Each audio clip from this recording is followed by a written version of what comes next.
Hey everyone, so today's video is a little bit different. There's not really going to be any notes on the screen, but you need to listen. You can pause and play the video as you need. You can also rewind so you can make sure you can fill in your notes. Also, if you see me looking down at the bottom of the screen constantly, it's because I can see myself and, well, yeah, there's that. So, anyway, today we're going to look at the early explorers, also called the Age of Exploration. The explorers that we're going to talk about today came from Europe, so this area here.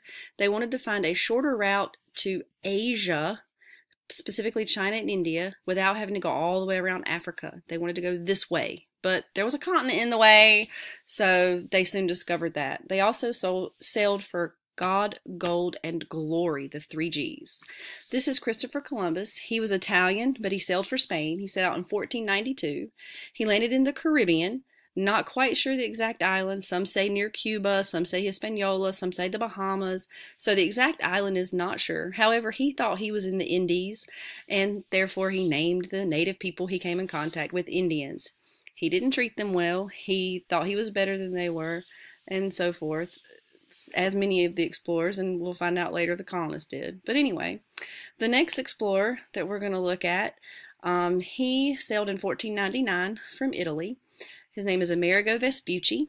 He sailed to the Caribbean islands as well, but he's more notably known for sailing the coast of South America.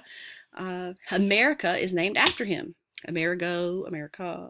Anyway, Ferdinand Magellan, 1519. He was Portuguese, but he sailed for Spain. He sailed around the southern tip of Argentina and found this little narrow passage called the Strait of Magellan now. He's also the first to circumnavigate, which means travel around the earth. However, he died before he was finished sailing, and his crew finished out the trip, but he got the credit. Go figure. So this is Giovanni de Verrazzano. He sailed in 1524. He was Italian, but he sailed for France. He landed in our Tidewater region around Cape Hatteras. He saw the Pamlico Sound, but couldn't see the rest of North Carolina, so he thought the Pamlico Sound was the Pacific Ocean. Wow, was he wrong. Lots of continent there. This is Hernando de Soto, 1539, sailing for Spain. He came to the North Carolina mountains. He met the Cherokee. He did not treat them very well.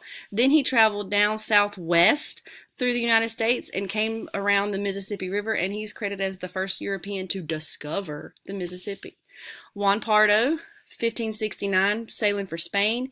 He landed at Parris Island in South Carolina, came up through South Carolina to North Carolina's Piedmont, and met the Indians and named them the Catawba. Sir Walter Raleigh. This gentleman here is from England.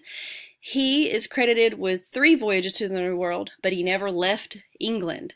This lady here, Queen Elizabeth, wouldn't let him leave. Rumor has it she was in love with him and didn't want him to die at sea like his brother. So he sponsored voyages. He paid for voyages.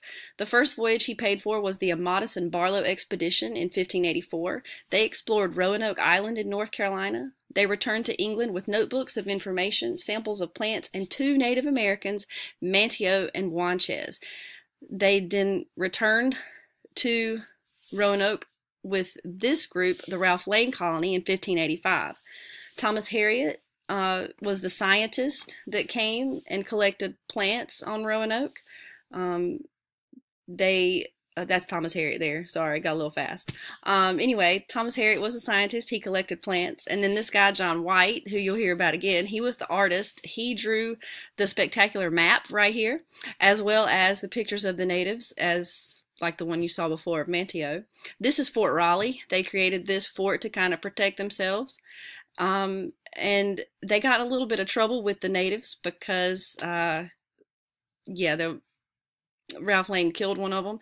And anyway, there was diseases, food shortages. Sir Francis Drake, that guy that you just saw, he rescued them on a ship and took them back to England because they were not going to make it. Then John White, who you met just a minute ago, he was sent back in 1587 by Sir Walter Raleigh. They were actually going to Virginia, wanted to go to the Chesapeake Bay region, but there was a storm, so they ended up back at Roanoke. 110 settlers, men, women, and children. They arrived. Virginia Dare became the first European child born in the New World. She was actually John White's granddaughter. John White's daughter was with him on the trip with her husband. Anyway, Shortly after they landed, about 2 months, John White had to go back to England to get supplies because they were running low. When he got to England, the Queen said, "You can't go back." The Spanish Armada, that's all these ships, the Spanish Navy, they were there, and Queen Elizabeth couldn't let anybody go. So finally, 1593 years after he left his colony, he returned and discovered that they were missing. They were gone when he got back. So his colony was completely gone, and he didn't know what to do, which we'll talk more about the lost colony a little bit later. You'll get to really dig into that. So anyway, like I said, pause, rewind, whatever you got to do, but get your notes done.